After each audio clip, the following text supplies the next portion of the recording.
We're here at the Triple C farm in western Pennsylvania, a setting like a lot of farms owned by families, which reminds me of a number of the stories that Jesus told. One of them, best known as simply the story of the prodigal son. We're going to call it the prodigal family for reasons I explain in just a minute. I'm Jonathan Watt with Atara Group International. We hope you're enjoying our series on meals with famous people in the Bible, and if you like what we're doing, you can press like and subscribe to our channel. The prodigal is a well-known word. It means restless or wasteful.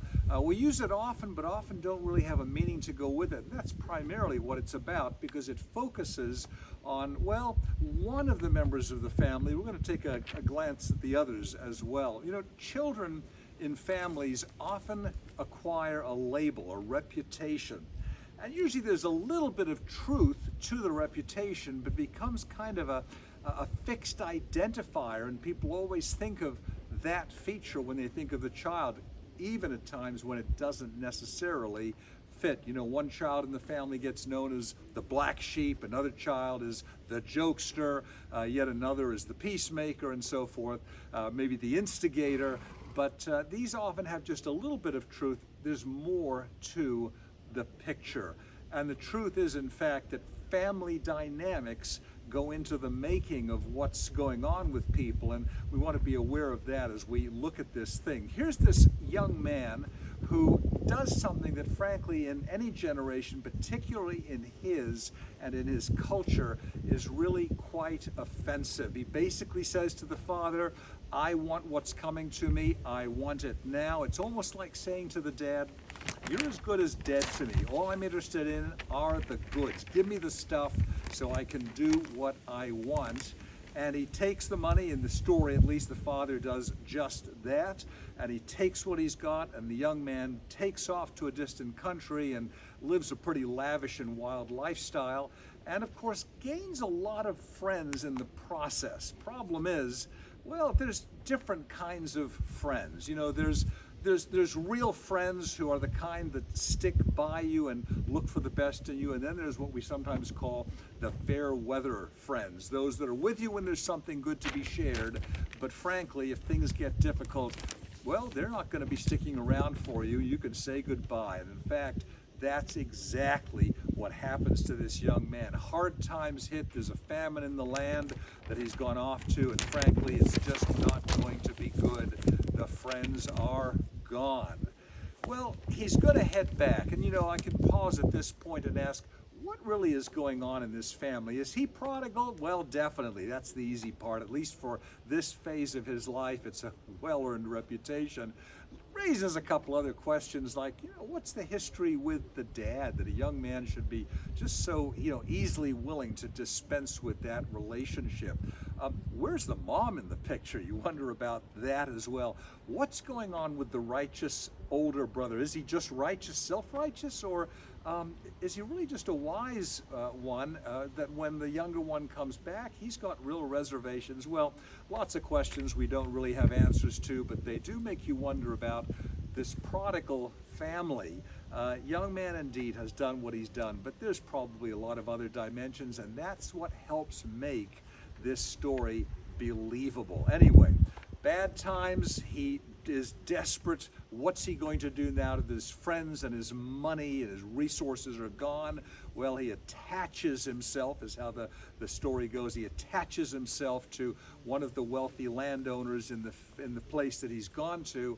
He's going to be feeding pigs. It's about the lowest level of work you can get to do. Messy, disgusting. He really doesn't have any food. He almost wishes he could eat the pig's scraps and disgusting pieces there.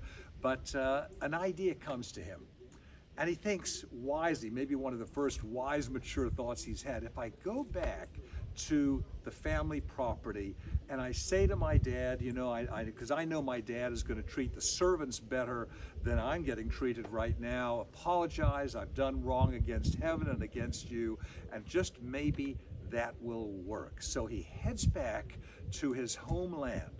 And as he's approaching the farm where he has grown up and where the family perhaps for generations has been living and working, and he's probably going through his mind about this little speech that he's going to give, the dad sees him at a distance. You know, sometimes how it is when you know someone very well, you can't quite make out their face at a distance, but you recognize the gait or the dress or the way they're moving, and you think, I know who that is. And the dad recognizes his son. He knows him well. And the dad throws off all sense of dignity and just runs to the son and embraces him and will arrange to have a ring put on his hand, of course, clean him up, give him sandals for his feet, give him fresh clothing, and hold a feast so they can celebrate the return of this once prodigal son.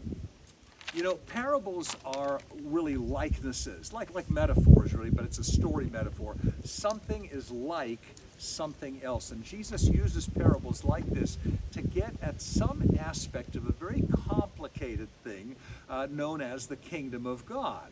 And it's a way of getting at the dynamics of what and how things work in God's plan. You know, all of us, not just one, but all of us, like sheep, have gone astray, says Isaiah. We can't just say certain people are especially prodigal or bad, but all of us in our own ways have done things that we regret or should regret. And yet it's interesting, even in that, it says we can love because God first loved us. Very important concept out of the first epistle of John.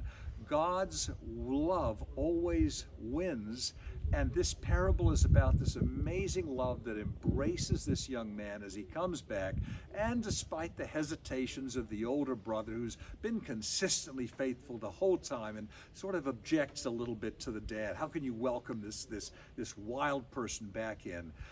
God's love wins, and there is once again a restoration, or maybe a regaining, maybe a gaining for the first time, of some sense of a wholeness and completeness as someone is won back into the family. That's the story of, well, really a prodigal family where all things are finding their way back together, especially the young man won over by the love and the welcoming embrace of the family and the father once again.